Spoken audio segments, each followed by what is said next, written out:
നാളായിട്ട് ശ്യാം ഇങ്ങനെ കല്യാണത്തിന് ഭയങ്കര മടിയൊക്കെ ആയിരുന്നു ശ്യാമിന്. പിന്നെ എല്ലാവരും നിർബന്ധിക്കലും കാര്യങ്ങളൊക്കെ ആയിരുന്നു. പിന്നെ ഇടയ്ക്ക് വെച്ചിട്ട് ശ്യാമിനൊരു ഉൾവിളി ഉണ്ടായി, ശ്യാമിനെ കല്യാണം കഴിക്കണം. എന്നിട്ട് പിന്നെ ഇങ്ങനെ പെണ്ണ് കാണലൊക്കെ തുടങ്ങി. അപ്പോ അതില് ഒറ്റയടിക്ക് ആളെ ഇഷ്ടമായി, ലൈക്ക് മ്യൂച്വലി അവർക്ക് അങ്ങോട്ടും ഇഷ്ടമായി. സത്യം പറഞ്ഞാൽ ഞങ്ങൾക്കൊക്കെ സന്തോഷമായിരുന്നു അറിഞ്ഞപ്പോ. പിന്നെ എല്ലാം പെട്ടെന്നായിരുന്നു, ഞങ്ങൾക്ക് തന്നെ ഒരു പ്രിപ്പയർഡ് ആവാനുള്ള സമയം കിട്ടില്ല. എത്രയും പെട്ടെന്ന് എല്ലാം സെറ്റായി വന്നു.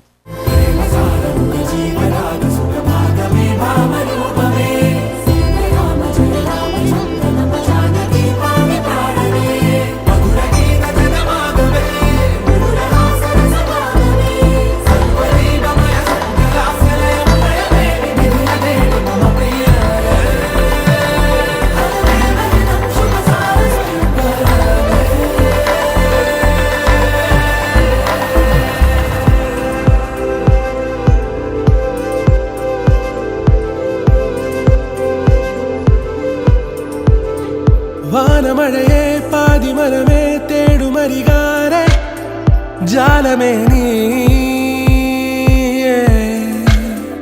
ആദ്യം തന്നെ Shyam welcome to the club. Sreekutty welcome to the club.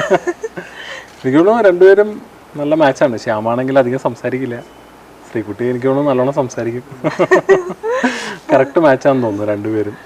രണ്ടുപേരുടെ ഫോട്ടോ കണ്ടപ്പോൾ തന്നെ ഞങ്ങൾക്ക് അയച്ചു തന്നപ്പോൾ പറഞ്ഞു നല്ല മാച്ചാണ് രണ്ടുപേരും.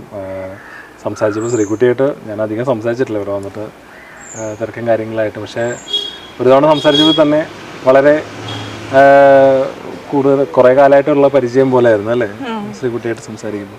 ശ്രീകുട്ടിയും ശ്യാമും പെട്ടെന്ന് കമ്പനിയായി, പിന്നെ ഞങ്ങളായിട്ടും പെട്ടെന്ന് കമ്പനിയായി, എന്നിട്ട് പെട്ടെന്ന് കമ്പനിയായി. ഓൾറെഡി ഫാമിലിയിലെ ഒരു മെമ്പർ പോലെ ആയി ശ്രീകുട്ടി. പിന്നെ ശ്യാമിനെ എനിക്ക് തോന്നുന്നു ശ്രീകുട്ടിയുടെ കൂടെ കൂടി മാറുന്നു തോന്നുന്നു കൂടുതൽ. ശ്യാമിനും ശ്രീകുട്ടിക്കും എൻ്റെ എല്ലാവിധ ഭാവങ്ങളും ഞാൻ നേരുന്നു. ചാരമിഴിയേ കാരമൊഴിയേ കാതിലിനിയാരെ ഗാനമേ നീയേ.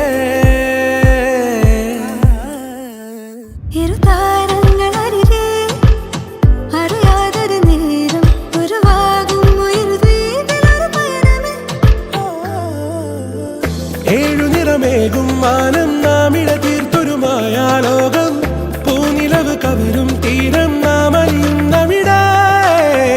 മോതിര കയ്യിൽ കോരിടാം ചന്ദ്രനെ, ഹൃദയം തിരിയേ സാമഗമം പറന്നു പറന്നുയരേ.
നീലാഞ്ജനമായി തെളിയുന്നിരമെല്ലാം നീയാണേ, സായാഹ്നമേറി ചിരിറാന്തരണിഞ്ഞൊരു സാഗരമേ, താരപദമാകെ പ്രേമമഴയാ